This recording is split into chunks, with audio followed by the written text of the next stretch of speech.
ವೀಕ್ಷಕರೇ ನಮಸ್ಕಾರ. ಇವತ್ತಿನ ವಿಡಿಯೋದಲ್ಲಿ ನಾನು ಪ್ಲಿಂತ್ ಬೀಮ್ ಇಂಪಾರ್ಟೆನ್ಸ್ ಮತ್ತು ಅದನ್ನು ಯಾವ ರೀತಿ ಹಾಕಬೇಕು ಅನ್ನೋದನ್ನು ಹೇಳ್ತೀನಿ.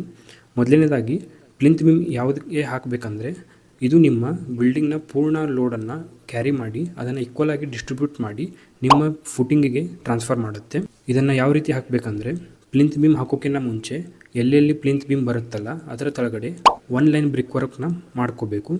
ಇದು ಎದಕ್ಕೆ ಮಾಡ್ಕೋಬೇಕಂದ್ರೆ, ನಿಮ್ಮ ಬೀಮು ಈ ಒನ್ ಲೈನ್ ಬ್ರಿಕ್ ವರ್ಕ್ ಮೇಲೆ ರೆಸ್ಟ್ ಆಗೋದ್ರಿಂದ ಮಣ್ಣಿನ ಡೈರೆಕ್ಟ್ ಕಾಂಟ್ಯಾಕ್ಟ್ನ ತಪ್ಪಿಸ್ಬೋದು. ಸೊ ದ್ಯಾಟ್ ಮಣ್ಣಿನಿಂದ ಅದು ನೀರನ್ನು ಹೀರ್ಕೊಂಡು ಅದರಲ್ಲಿರ್ತಕ್ಕಂಥ ಬಾರ್ಗಳು ತುಕ್ಕು ಹಿಡಿದು ಹಾಳಾಗೋದಾಗಲಿ ಆಗೋದಿಲ್ಲ. ಪ್ಲಿಂತ್ ಬೀಮ್ಗೆ ಮಿನಿಮಮ್ ಅಂದರೂ 12 mm ಕಡಿಮೆ ಇರ್ತಕ್ಕಂಥ ಬಾರ್ನ ಯೂಸ್ ಮಾಡಬಾರ್ದು. ಪ್ಲಿಂತ್ ಬೀಮ್ ಕಾಂಕ್ರೀಟ್ಗೆ M20 ಕಾಂಕ್ರೀಟ್ ಮಿಕ್ಸ್ ರೇಷಿಯೋನ ಕಂಪಲ್ಸರಿ ಯೂಸ್ ಮಾಡ್ಕೋಬೇಕು ಮತ್ತು ಕಾಂಕ್ರೀಟಿಂಗ್ ಮಾಡುವಾಗ ನಿಡಲ್ ವೈಬ್ರೇಟರ್ನ ಯೂಸ್ ಮಾಡಬೇಕು. ಕಾಂಕ್ರೀಟಿಂಗ್ ಆದ ನಂತರ ಮಿನಿಮಮ್ ಅಂದರೂ 24 ಗಂಟೆಗಳ ನಂತರನೇ ಡಿ ಶಟರಿಂಗ್ನ ಮಾಡಬೇಕು. ಈ ಒಂದು ಪ್ಲಿಂತ್ ಬೀಮ್ ಬಗ್ಗೆ ಕಂಪ್ಲೀಟಾಗಿ ವಿಡಿಯೋನ ಮಾಡಿ ನಮ್ಮ ಯೂಟ್ಯೂಬ್ ಚಾನಲ್ನಲ್ಲಿ ಹಾಕಿದ್ದೀನಿ.